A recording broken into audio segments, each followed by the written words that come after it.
ಆತ್ಮೇರೆ ನಮಸ್ಕಾರ. ನಾನು ನಿಮ್ಮ ಖಾಸಿಂ ಮಲ್ಲಿಗೆ ಮಡುವು. ವಾರಕ್ಕೊಂದು ಕಗ್ಗ ಈ 196ನೇ ವಾರದ ಸರಣಿಗೆ ಆತ್ಮೀಯ ಸ್ವಾಗತ. ಮನೆಗುಂಡಪ್ಪನವರು ಏನು ಹೇಳ್ತಾ ಇದ್ದಾರೆ ಬನ್ನಿ ಕೇಳೋಣ. ಫಲವಿಲ್ಲ ಕಾರ್ಯಕಾರಣವಾದದಿಂ ತತ್ವ ಸಿಲುಕದೆಮ್ಮಯ ತರ್ಕ ಕರ್ಕಶಾಂಕುಶಕ್ಕೆ ಸುಳಿಯುವುದಾಗೀಗಳದು ಸೂಕ್ಷ್ಮಾನುಭವಗಳಲ್ಲಿ ತಿಳಿ ಮನದ ನೋಳ್ಪರ್ಗೆ ಮಂಕುತಿಮ್ಮ. ಫಲವಿಲ್ಲ ಕಾರ್ಯಕಾರಣವಾದದಿಂ ತತ್ವ ಸಿಲುಕದು ಎಮ್ಮಯ ತರ್ಕ ಕರ್ಕ ಅಂಕುಶಕ್ಕೆ ಸುಳಿಯುವುದು ಆಗ ಈಗಳ್ ಅದು ಸೂಕ್ಷ್ಮ ಅನುಭವಗಳಲ್ಲಿ ತಿಳಿ ಮನದ ನೋಳ್ಪರ್ಗೆ ಮಂಕುತಿಮ್ಮ. ಕಾರ್ಯ ಕಾರಣವಾದಗಳಿಂದ ಯಾವ ಪ್ರಯೋಜನವೂ ಇಲ್ಲ. ವಿಚಾರ ಅನ್ನೋ ಒರಟಾದ ಆಯುಧಗಳಿಂದ ತತ್ವ ಸಿದ್ಧಾಂತಗಳು ನಮ್ಮ ಕೈಗೆ ನಿಲ್ಕೋದಿಲ್ಲ. ಆದರೆ ತಿಳಿ ಮನಸ್ಸಿಂದ ನೋಡೋರಿಗೆ ಮಾತ್ರ ಅವರ ಸೂಕ್ಷ್ಮ ಅನುಭವಗಳಲ್ಲಿ ಅದು ಆಗೊಮ್ಮೆ ಈಗೊಮ್ಮೆ ಕಾಣಿಸಿಕೊಡ್ತದೆ ಅಂಥೇಳಿ ಮನೆಗುಂಡಪ್ಪನವರು ಇಲ್ಲಿ ಪ್ರಸ್ತಾಪ ಮಾಡ್ತಿರೋ ಸ್ನೇಹಿತರೆ. ನಿಜ, ಕಾರ್ಯ ಕಾರಣವಾದ ವಿವಾದಗಳಿಂದ ನಮಗೆ ಬರೀ ಹಾನಿಯೇ ಹೊರತು ನಮಗೆ ಅದರಲ್ಲಿ ತತ್ವ ಸಿಗೋದಕ್ಕೆ ಸಾಧ್ಯವಿಲ್ಲ. ನಿಜ. ಆದರೆ ಶುದ್ಧವಾದ ತಿಳಿಯಾದ ಸೂಕ್ಷ್ಮ ಮನಸ್ಸಲ್ಲಿ ಯಾವಾಗಲೂ ಆಗೊಮ್ಮೆ ಈಗೊಮ್ಮೆ ಕಾಣಬಹುದಷ್ಟೆ.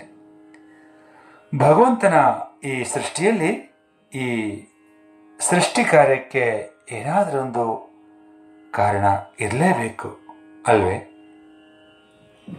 ಇದ್ರ ಬಗ್ಗೆ ನೋಡೋಕೋದ್ರೆ ಲೆಕ್ಕಕ್ಕೆ ಸಿಗದಷ್ಟು ವಾದ ವಿವಾದಗಳು ತರ್ಕ ಕುತರ್ಕಗಳು ಇದ್ದೇ ಇದ್ದಾವೆ. ಇಷ್ಟೆಲ್ಲ ಇದ್ರೂ ಈ ಕುರಿತು ಯಾರಿಗೂ ಸ್ಪಷ್ಟತೆ ಇಲ್ಲ. ಈ ಕುರಿತು ತಿಳ್ಕೊಳ್ಳೋದಕ್ಕೆ ಪ್ರಯತ್ನ ಪಟ್ಟವರೆಲ್ಲ ತಮ್ಮದೇ ಮೂಗಿನ ನೇರಕ್ಕೆ ನೋಡುವ ವಿಧಾನವನ್ನು ಅನುಸರಿಸ್ತಾ ತಮ್ಮದೇ ಆದ ತತ್ವ ಸಿದ್ಧಾಂತಗಳನ್ನು ಪ್ರತಿಪಾದಿಸಿದ್ದಾರೆ ಸ್ನೇಹಿತರೆ. ಆದರೆ ಇದ್ಯಾವುದೂ ಕೊನೆ ಅಂತೂ ಅಲ್ಲ.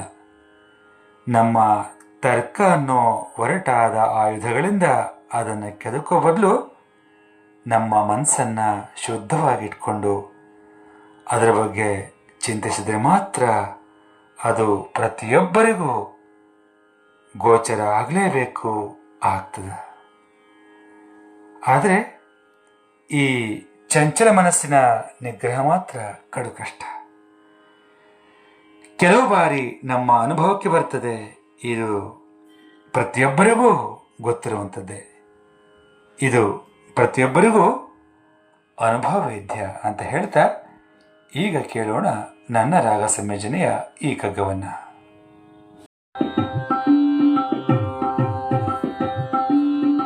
ಫಲವಿಲ್ಲ ಕಾರ್ಯ ಕಾರಣವಾದರಿಂ ಫಲವಿಲ್ಲ ಕಾರ್ಯ ಕಾರಣವಾದರಿಂ ತತ್ವ ಸಿಲುಕದು